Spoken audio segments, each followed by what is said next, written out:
Goeiemôre, maandag is 23 Maart, weer Dirk aan hierdie kant. Ek wil u tog uitnooi om die verhaal van die kruisiging van Jesus in Johannes 19 te gaan lees. In verse 25 tot 27 lees ons die volgende. By die kruis van Jesus het ook nog sy moeder en sy moeder se suster en Maria, die vrou van Klopas en Maria Magdalena gestaan. Toe Jesus sy moeder sien en die disipel vir wie hy baie lief was, wat by haar staan, sê hy vir haar, daar is die seun. Daarna sê hy vir die disipel, daar is jou moeder, en van daardie oomblik af het die disipel haar in sy huis geneem. Ek wonder of dink ons ooit aan Maria se pyn aan die voet van die kruis. Daar staan 'n moeder, naby genoeg om haar seun se sukkelende asemhaling te hoor. Dit was nie net sommer gebeurtenis nie. Dit het daar gebeur, fisies, stadig en baie pynlik. Soldate dobbel net 'n paar tree daarvandaan en die skare bespot hom. Reg in die middel daarvan staan 'n moeder, oorweldig deur die verskrikking om haar kind te sien sterf. Die ware pyn hier is nie net om iemand vir wie jy lief is seer te sien kry nie, maar die magteloosheid daarvan. Maria probeer nie die soldate keer of op die skare skree nie. Sy staan net daar, geskok en innerlik gebreek. Moeders is geskep om na pyn toe te beweeg. Dis mos instink. Wanneer 'n kind seer het, reik jy uit na hulle. Jy probeer hulle beskerm. Sy kon hom nie afhaal nie of die lyding op haarself neem om hom te spaar nie. Sy moes net daar bly en kyk hoe hy ly. En dis hoe dit lyk wanneer liefde nêrens heen kan gaan nie. Sy het nie net 'n dood betreur wat reeds plaasgevind het nie, sy was vasgevang in die middel daarvan. Dis een ding om iemand te verloor, maar iets heel anders om te kyk hoe jou kind asem vir asem wegglip terwyl jou hande leeg is. En onthou, dis Jesus. Sy het van sy geboorte af geweet hy's anders. Sy het waarskynlik onthou wat Simeon jare tevore vir haar gesê het, dat 'n swaard deur haar siel sou gaan.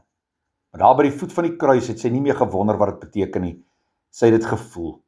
Die gewig daarvan om presies te wees waar God besig is om iets te doen wat jy nie verstaan nie en wat jy nie kan keer nie. Ons voel gewoonlik die veiligste wanneer ons in beheer is. Ons dink as ons iemand net genoeg lief het, kan ons hulle red. Maar Maria word van daardie illusie gestroop. Haar getrouheid het gemaak dat sy steeds naby gebly het toe die uitkoms ondraaglik was. Selfs in daardie oomblik het Jesus haar nie vergeet nie. Hy het afgekyk en seker gemaak sy sal versorg word deur haar aan Johannes toe te vertrou. En daar's 'n dieper genade hierin wat sy nie kon sien nie. Die seun wat sy nie kon red nie, was eintlik die seun wat besig was om haar te red. God het in daardie oomblik niks vir haar verduidelik nie. Hy het iets veel moeiliker gedoen. Hy het getrou gebly terwyl alles soos 'n ramp gelyk het. Die kruis het nie beteken dat God beheer oor die verhaal verloor het nie, maar dat hy besig was om te oorwin deur 'n situasie wat soos totale nederig gelyk het. Maria het daar gestaan, met 'n deurboorde hart en leë hande, maar sy het nie weggegaan nie. Soms is dit hoe geloof regtig lyk. Dit gaan nie daaroor om die probleem op te los, of dit selfs te verstaan nie, maar om eenvoudig te weier om weg te gaan, wanneer jou hart breek, om te vertrou dat God steeds besig is, selfs in die verlies. Sy het die swaard in haar siel gevoel ingaan, soos Simeon gesê het, maar God was steeds God. Liefde het haar nie geval nie. Wat soos die einde gelyk het, was eintlik die begin. Jy sien, ons verwar dikwels ons eie magteloosheid met God se afwesigheid.